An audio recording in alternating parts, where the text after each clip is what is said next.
What is positioning? So, today we're gonna learn what is positioning. Oh, product positioning. That's my favorite topic. I know what it is. It is to placing the brand on shelf and making it available in shops where our customer can buy it easily. Stop your guessing habit, will you? No. Product positioning is doing something with the product. Stop it, please. Okay. Zip. Thank you very much. First of all, there is no word like product positioning. There is positioning, or you may also call it brand positioning, but not product positioning. Let's start discussing from real issues marketers are facing, related to positioning concept, so that we can also understand the importance of positioning. Go ahead, Eric. According to Ries Interview on this blog, Kamil.com, marketing people believe in positioning. They just don't believe in the principles of marketing, principles that we have been writing about for decades. What does he mean? In other words, you should realize and remember three things. 1. The positioning concept is widely misunderstood. People have learned the definition of it, and forget the steps required to achieve and sustain positioning. 2. How to do positioning is difficult to comprehend, it's even more difficult to apply on the brand. 3. If you'll use your common sense, you'll be lost. On the other hand, if you'll use your marketing sense, you'll be on the right track. If we're going to learn positioning, it is necessary to know about two marketing gurus. We might discuss their quotes during the discussion. Who are they? They are the fathers of positioning concept, who coined this term. Those were two marketing strategists and world's top marketing gurus, Ries and Jack Trout.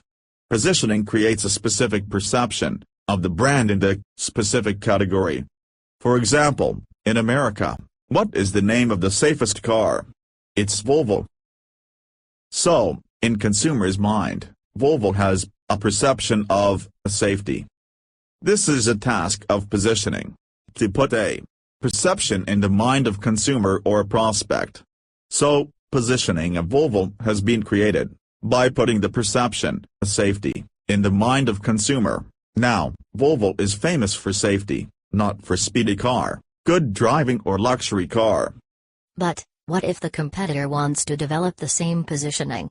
In this case, safety? Good question.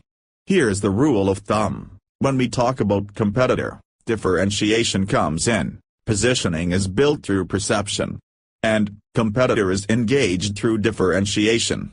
Combine them, and you will have the definition of positioning. So, what is positioning? Positioning is to differentiate the brand in the mind of consumer.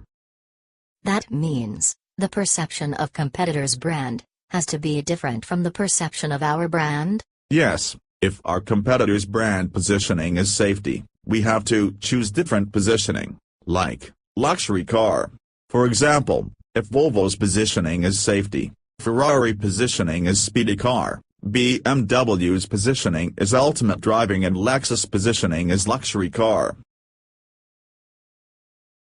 How I'll be able to do positioning like that? By getting into the mind of consumer, before our competitor. And, how do we get into the mind of that bloody consumer? That's the real part, how to do positioning, how to get into the mind of consumer and then hang in there. We'll learn it in the next meeting. For today, here are two Kamil's bonuses. 1. Positioning is what you do to the consumer's mind, not to the product. 2. It is a process to cope with major competitors. Click like or subscribe to KamilAli.com to get episodes and updates. World's only marketing cartoon video series by KamilAli.com.